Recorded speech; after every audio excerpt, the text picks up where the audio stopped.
چونکہ پچھلے جمعے 2 آیات ہو چکی تھی، آج انشاءاللہ وہیں سے سلسلے کا آغاز کریں گے۔ تبارک الذی بیدہ الملک وہو علی کل شیء قدیر، کہ وہ ذات بڑی ہی بابرکت ہے جس کے ہاتھ میں ساری کائنات کی بادشاہت۔ ایک بات سمجھانا چاہوں گا یہاں، اللہ بابرکت ہے۔ ہم کہتے ہیں جی قاری صاحب دعا کر دو رزق کے اندر برکت پیدا ہو جائے، مال کے اندر برکت پیدا ہو جائے، ہم برکت کی دعا بھی کرواتے ہیں۔ یہ برکت ہے کیا چیز؟ برکت کو کسی نے دیکھا ہے؟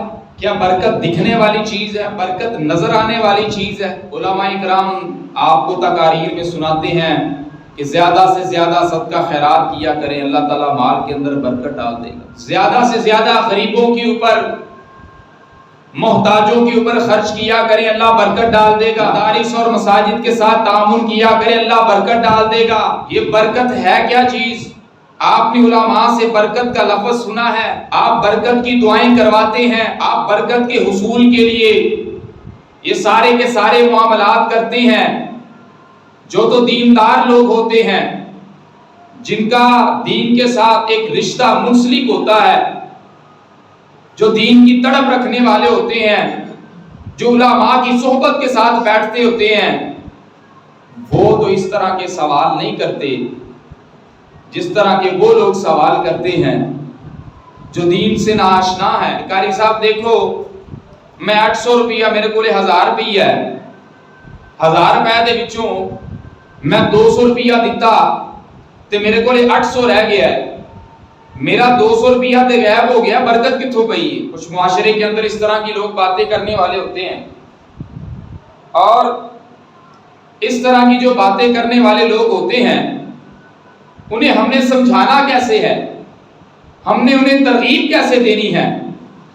برکت کا ہمیں بھی پتہ ہونا چاہیے، برکت کا مفہوم ہم نے ان کو بھی سمجھانا ہے۔ برکت کہتے ہیں کسی شے میں غیر محسوس طریقے پر اضافہ ہونا۔ مجھے محسوس نہیں ہو رہا، اب ظاہر کیا ہے؟ ظاہر تو یہی نظر آ رہا نا، میرے پاس 1000 روپے تھا، میں نے 200 روپے دے دیا، ظاہر یہ بتا رہا ہے کہ میرے پاس 800 روپے رہ گیا، حالانکہ برکت کا مطلب ہوتا ہے اضافہ ہونا، کسی چیز کا بڑھ جانا۔ جب میں نے 1000 میں سے 200 روپے اللہ کے راستے میں خرچ کیا، اسے 1200 ہونا چاہیے تھا، اسے 1500 ہونا چاہیے تھا، نظر آنا چاہیے تھا۔ اب یہ کیسی برکت ہے؟ ذرا سنیے، اللہ کیسے مال کے اندر برکت ڈالتا ہے؟ اللہ خود بھی بڑا بابرکت ہے، مال کے اندر کیسے برکت ڈالتا ہے؟ برکات کو کیسے نازل فرماتا ہے؟ سمجھانے کا طریقہ کار اسلوب کیا ہونا چاہیے؟ ذرا دیکھیے، یہ ظاہر جو ہمیں نظر آ رہا ہے 800 ہمیں نظر آ رہا ہے، وہ 200 روپے جو ہم نے دے دیا ہے، میں نے تعریف کی نا غیر محسوس طریقے سے، ہمیں نہیں محسوس ہوتا، ہمیں نظر نہیں آ رہا ہوتا، ہمیں دکھ نہیں رہا ہوتا، لیکن وہ برکت پڑ رہی ہوتی ہے۔ اب وہ برکت کیسے پڑ رہی ہوتی ہے؟ اب دیکھیے، میں نے 200 روپے اللہ کے راستے میں خرچ کیا، میرے پاس 800 رہ گیا ہے، اس 200 کی برکت کی وجہ سے مالک کائنات نے مجھے پتہ نہیں کتنی بیماریوں سے شفا دی۔ یہ ہے برکت، یہ ہے برکت۔ میرا وہ جو 5000 10,000 لگنا تھا، اس 200 روپے کی برکت کی وجہ سے مالک کائنات نے وہ سارے پیسے میرے بچا دیے۔ اسے کہتے ہیں برکت۔ برکت کسے کہتے ہیں؟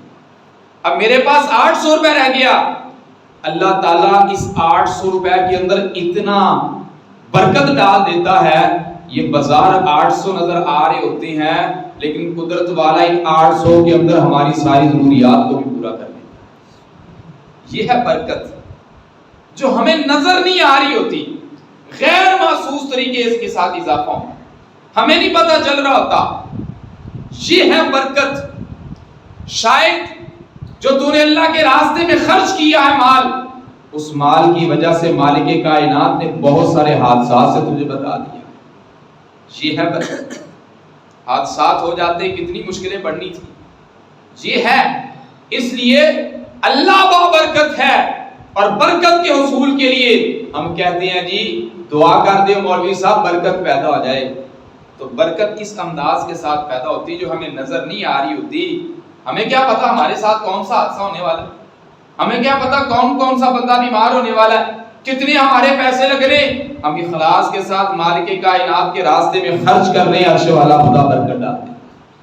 اور برکت کس طرح ڈالتا ہے، اور پھر دنیا کے اندر تو برکتیں اللہ ڈالتا ہی ڈالتا ہے، کل قیامت والے دن بھی اس کا صلہ ملنا ہے.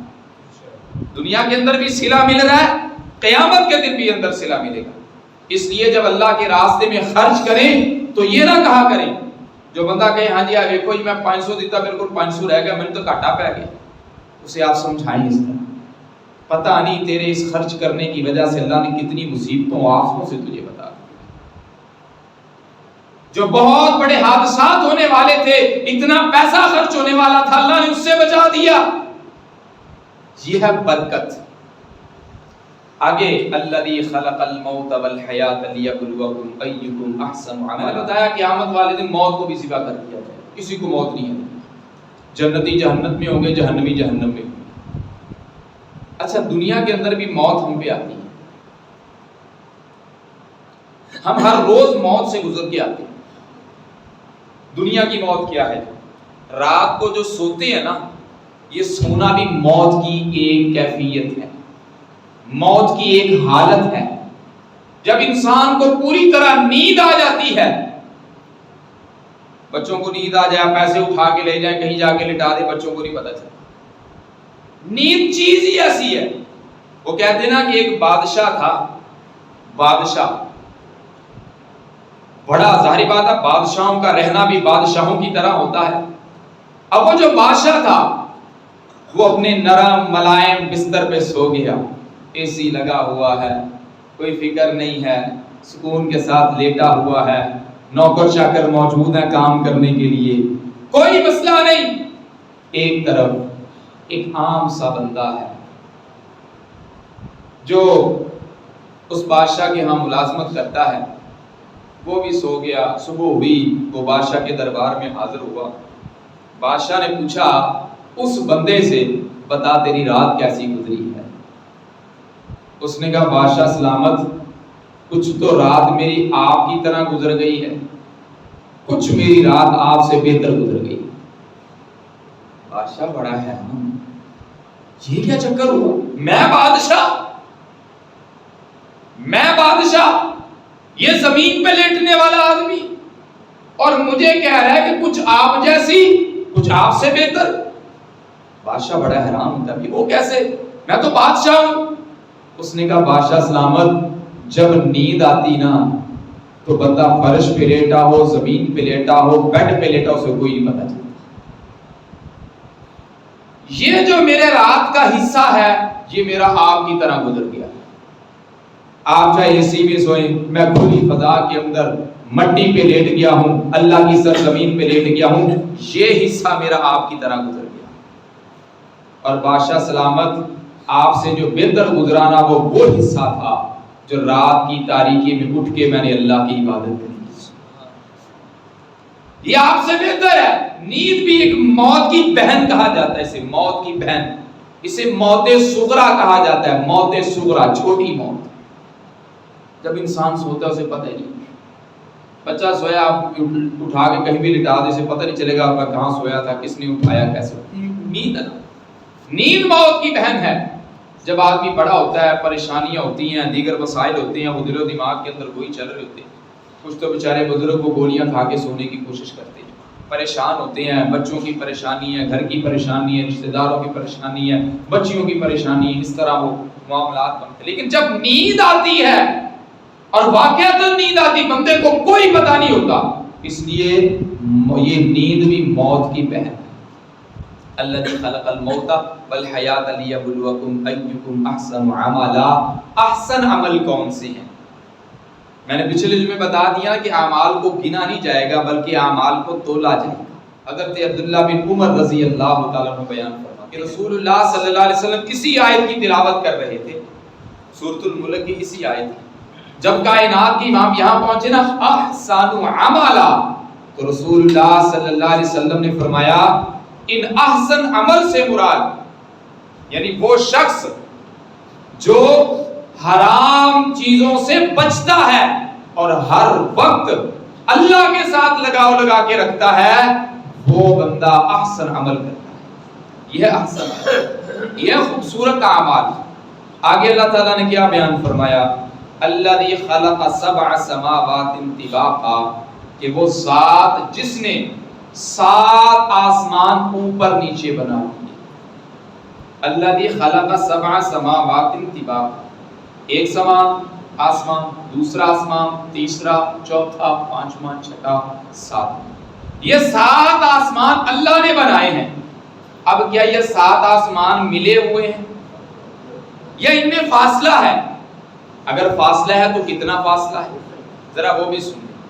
یہ پہلا آسمان ہے, یہ دوسرا آسمان ہے.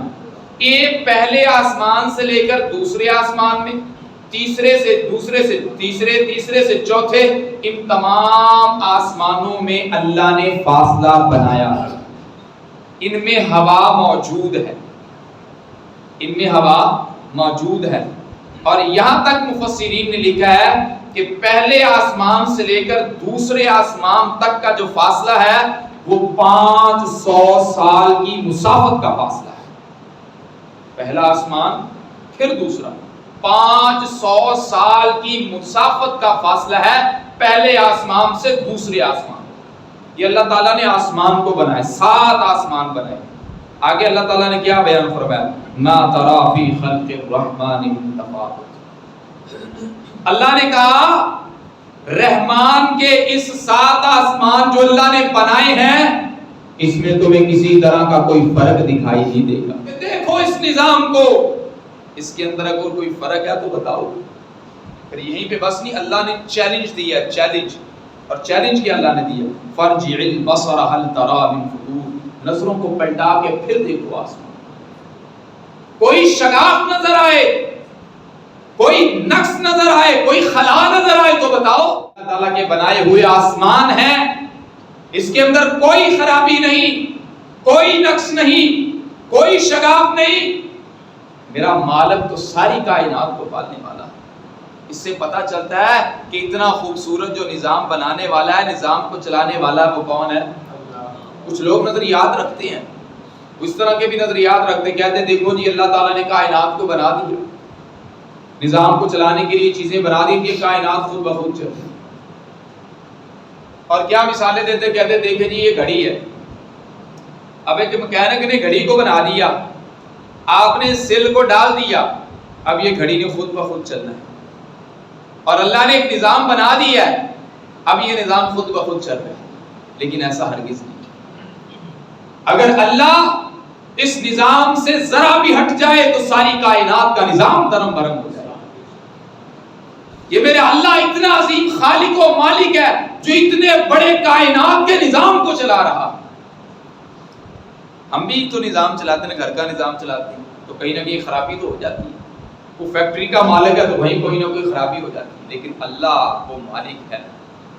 اللہ نے کہا جاؤ دیکھو, ساری کائنات مل کے دیکھے, اس نظام کو دیکھے, ایک دفعہ نہیں, 2 دفعہ نہیں, فرجل بصرا ثم ارجل بصرا, بار بار دیکھے, پلٹ کے دیکھے, دوبارہ دیکھے. ثم ارجع البصر کرتين ينقلب اليك البصر خاسئا وهو حسير. رب نے فرمایا دوبارہ پھر پلٹ کے دیکھو, تمہاری جو یہ نظر ہے نا, یہ نظر یہ ناکام ہو کے, یہ تھک کے واپس پلٹ آئے گی, لیکن رب کے نظام کے اندر کوئی نقص اور عیب تمہیں دکھائی نہیں دے گا. اتنا خوبصورت نظام میرے رب نے بنایا, اتنا خوبصورت نظام. پھر اللہ تعالیٰ اسی سورۃ الملک کے اندر کیا بیان فرمایا وَلَقَدْ زَيَّنَّا السَّمَاءَ الدُّنْيَا بِمَصَابِيحَ. اللہ فرما رہا ہے کہ ہم نے آسمان دنیا کو ستاروں سے مزین کر دیا. آپ دیکھتے ہیں آسمان دنیا کسے کہتے ہیں؟ آسمان دنیا, پہلے تو یہ بات سمجھیں, آسمان دنیا کسے کہتے ہیں؟ آسمان دنیا کہتے ہیں یہ جو 7 آسمان ہیں, جو زمین کے سب سے قریب آسمان ہے اس پہلے آسمان کو آسمان دنیا کہتے ہیں. جو زمین کے سب سے قریب ہے اس آسمان کو آسمان دنیا کہتے ہیں، اور اللہ تعالی ہر روز تہجد کے ٹائم آسمان دنیا پہ آ کے آوازیں لگا رہا ہوتا ہے کہ ہے کوئی میرا بندہ مجھ سے مانگنے والا، ہے کوئی التجا کرنے والا، ہے کوئی بیمار شفا مانگنے والا، ہے کوئی بے بس بے کس مجھ سے التجائیں کرنے والا، آئے تو صحیح، میں معاف کرنے کے لیے تیار ہوں، میں عطا کرنے کے لیے تیار ہوں۔ لیکن کیا ہے، رات 11 بجے تک ہم جاگتے رہتے ہیں، کوئی فلمیں دیکھ رہا ہے، کوئی ڈرامے دیکھ رہا ہے، کوئی پنچایت لگا کے اپنی گفتگویں دنیاوی گفتگویں کر رہا ہے، ویسے ہی ہم گپوں کے اوپر 12 بجے تک بیٹھے رہتے ہیں۔ لیکن رات کی تاریکی میں اٹھ کے جب رب صدائیں لگا رہا ہوتا ہے، لوگوں اٹھو، لوگوں آؤ، مجھ سے مانگو، ضرورت ہے عطا کروں گا، تب ہم اٹھنے کے لیے تیار ہیں۔ آسمان دنیا، وَلَقَدْ زَيَّنَّا السَّمَاءَ الدُّنْيَا، اللہ نے ستاروں کو بنایا ہے۔ ستاروں کا وہ مقصد کیا؟ موت اور زندگی کا مقصد آپ نے سمجھ لیا کہ موت کو کیوں پیدا کیا، زندگی کو کیوں پیدا کیا، یہ اچھے اعمال کا کیا ہوگا، اچھے اعمال گنے جائیں گے یا تولے جائیں گے، یہ باتیں آپ نے جان لی ہے۔ اب ستاروں کا کیا مقصد؟ ستاروں کا پہلا مقصد آسمان کی زینت ہے، آسمان کی خوبصورتی ہے۔ جیسا کہ گھروں کے اندر بھی کچھ بچے ایسے ہوتے ہیں، وہ چھوٹی چھوٹی لائٹیں لگا دیتے ہیں تاکہ وہ لائٹیں جلیں تھوڑا سا خوبصورت لگے گا۔ اللہ تعالیٰ نے اس آسمان کو خوبصورت بنانے کے لیے ان ستاروں کو بنا دیا۔ اس کی خوبصورتی ان ستاروں کے ساتھ ہے آسمان دنیا کی۔ اور دوسرا اللہ تعالیٰ نے فرمایا ہے کہ ان ستاروں کو بنانے کا مقصد ہے وَجَعَلْنَاهَا رُجُومًا لِلشَّيَاطِينِ، شیطانوں کو مارنے کا ذریعہ بھی ہے۔ آپ نے کبھی دیکھا ہوگا نا، آسمان پہ ایسے دیکھیں گے تو کوئی نہ کوئی ایسی آپ کو چنگاری گرتی ہوئی دکھائی دے۔ یہ کیا دکھائی دیتا ہے؟ یہ کیا چیز ہے؟ شیطانوں کو مارنے کا ذریعہ بھی اللہ نے بنایا ہے ان ستاروں کو۔ یہ جو ستارے ہیں، یہ ستارے فرشتوں کی چوکیاں ہیں۔ یہ ستارے فرشتوں کی چوکیاں تو آپ جانتے ہیں نا، ہمارے معاشرے کے اندر چوکی کسے کہتے ہیں؟ تو یہ ستارے فرشتوں کی چوکیاں ہیں، اور فرشتے عالم بالا کی حفاظت کرتے ہیں، عالم بالا کی حفاظت کرتے ہیں۔ اللہ میں نے کہا کسی کا محتاج نہیں، لیکن اللہ تعالیٰ نے ایک نظام بنایا ہے، بڑا خوبصورت نظام ہے۔ اور یہ فرشتے، یہ جو شیاطین ہیں، یہ نیچے سے اوپر جا کے فرشتوں کی باتیں سنتے ہیں، اور پھر باتیں سن کے یہ نجومیوں کو، کاہنوں کو بتایا کرتے ہیں۔ اب نہیں یہ سن سکتے شیطان بات، فرشتوں کا کلام نہیں سن سکتے۔ اب جب جاتے ہیں تو کیا ہوتا ہے، ان ستاروں سے چنگاری نکلتی ہے جو ان کے پیچھے پڑ جاتی ہے، اوپر جا کے بات نہیں سن سکتے۔ وَجَعَلْنَاهَا رُجُومًا لِلشَّيَاطِينِ، آپ دیکھیے کہ سورۃ الملک کے اندر اللہ تعالیٰ نے کتنا خوبصورت نقشہ کھینچا، ہر چیز کی وضاحت کی ہے، ہر چیز کھول کے اللہ نے بیان کی ہے۔ اور تیسرا اس کا جو مقصد ہے، تیسرا، پہلا مقصد آسمان کی زینت، دوسرا مقصد شیاطین کو مارنے کا ذریعہ، اور تیسرا مقصد قتادہ وہ کہتے ہیں کہ اس کا تیسرا جو مقصد ہے کہ پہلے لوگ سفر کرتے تھے، تو یہ سفر کرنے کے لیے ایک بہترین ذریعہ بھی تھا۔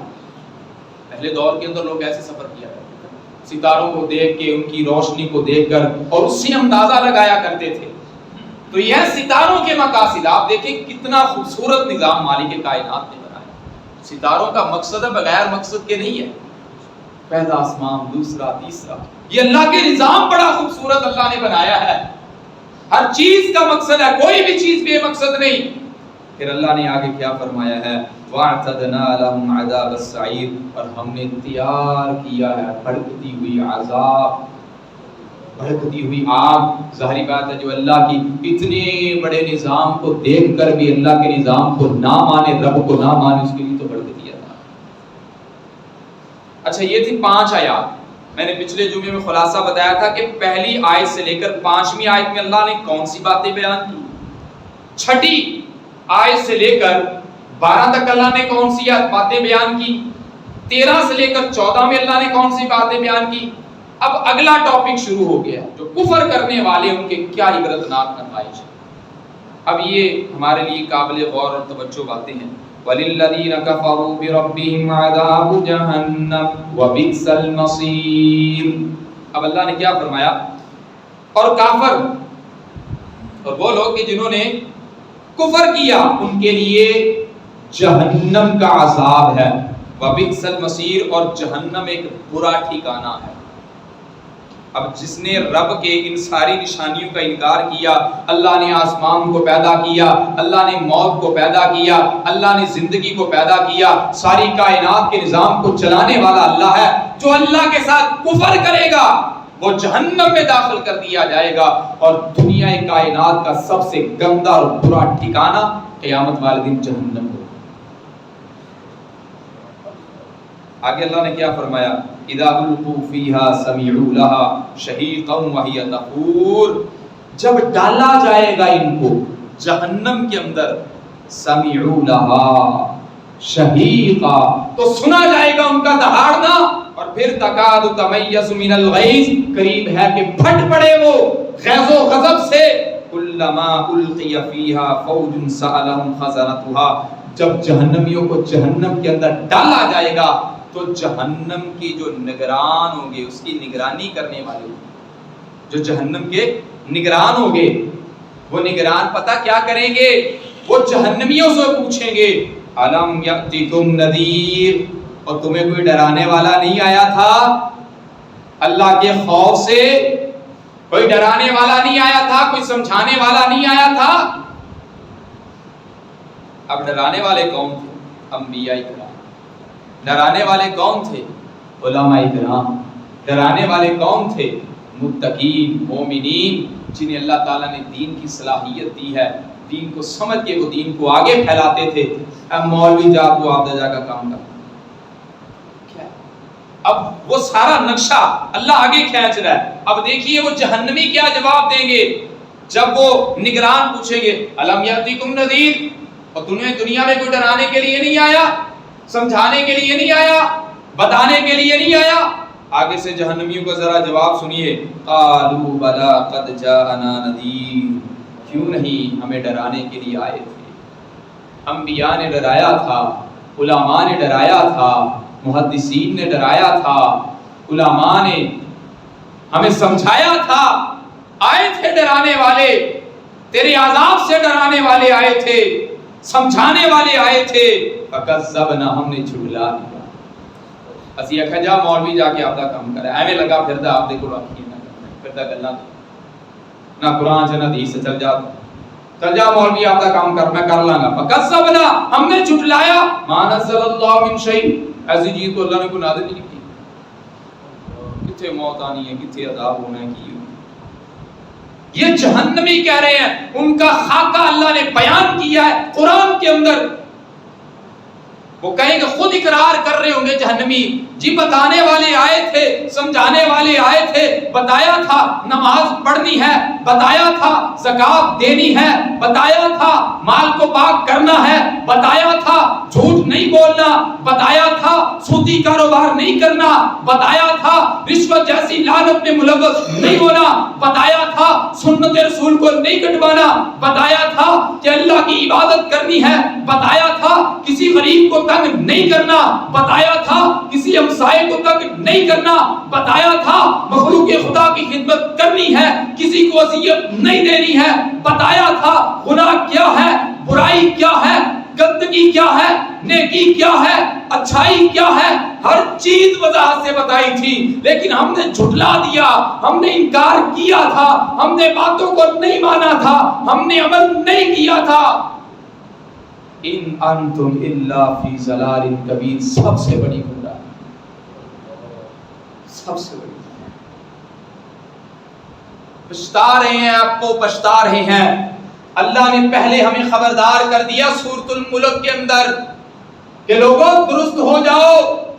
اللہ جھٹکے لگاتا ہے سیلاب بھیج کر، اللہ جھٹکے لگاتا ہے وبائیں بھیج کر، اللہ جھٹکے لگاتا ہے زلزلے بھیج کر، اللہ سمجھانا چاہ رہا ہے یہ دیکھیں کتنی بڑی معیشت کی تنگی ہے، لوگوں درست ہو جاؤ، خود کو درست کر لو، نیک اعمال کیا کرو، اللہ کے باغی نہ بنو، سرکشی نہ کرو، اللہ کی نافرمانی نہ کرو، اللہ کے ہو جاؤ، ورنہ قیامت والے دن بڑی سخت پکڑ ہوگی اور اپنی زبان سے وہ کھول کھول کی باتوں کا اقرار کر رہا ہوگا کہ ہمیں آئے تھے ڈرانے کے لیے، آئے تھے بتانے کے لیے، لیکن ہم ہی وہ بدقسمت تھے، سمجھ نہ پائے۔ ہمارے معاشرے کے اندر کیا ہوتا ہے، یہ میں نے خود سنی، ایک قاری صاحب آئے ماشاءاللہ، انہوں نے گفتگو کی، مجھے بڑی اچھی گفتگو لگی، میں نے کہا یہ آپ نا کوشش کریے ہر جگہ گفتگو کریں۔ انہوں نے پیدائش سے لے کر وفات، بچے کی تربیت سے لے کے بہت ساری ضروری باتیں بتائیں۔ بعد میں یہ نہیں کسی نے کہا، حالانکہ ہونا یہ چاہیے، میں اگر کوئی جمعہ سنتا ہوں، میں کوئی درس سنتا ہوں، میں کوئی جلسہ سنتا ہوں جہاں دین کی باتیں بتائی جا رہی ہیں، تو مجھے یہ کہنا چاہیے، مجھے اپنا محاسبہ کرنا چاہیے، یہ میرے اندر کمیاں ہیں، یہ میرے اندر کمیاں موجود ہیں، میں نے اس کو دور کرنا، یہ میں نے غلطیاں کی ہیں، میں نے اللہ سے معافی مانگنی۔ ہاں جو اچھے اعمال کر رہا اس کے اوپر خوش ہونا چاہیے، اللہ تیرا لاکھ لاکھ شکر ہے مجھے تو نے یہ نیک کام کرنے کی توفیق دی۔ یہ ہونا چاہیے، تقریر کے بعد سننے کے بعد خود کا محاسبہ کرنا چاہیے۔ میں نے خود دیکھی ایندا جیڑا لہجہ ہے پرانے بابے رنگا، انہیں شعر ہی نہیں پڑھے، یہ جوش نال بس ایویں لگا رہتا ہے، اس طرح کی کیا فائدہ یار؟ آج ہمارا معاشرہ برائی کی طرف کیوں جا رہا ہے؟ ہم سننے کے بعد، تقریر سننے کے بعد، گفتگو سننے کے بعد، جلسہ سننے کے بعد، درس سننے کے بعد یہ نہیں کسی کو کہتے یار میرے اندر یہ کمی تھی میں انشاءاللہ دور کروں گا، مجھے آج جلسہ سننے کا فائدہ ہو گیا۔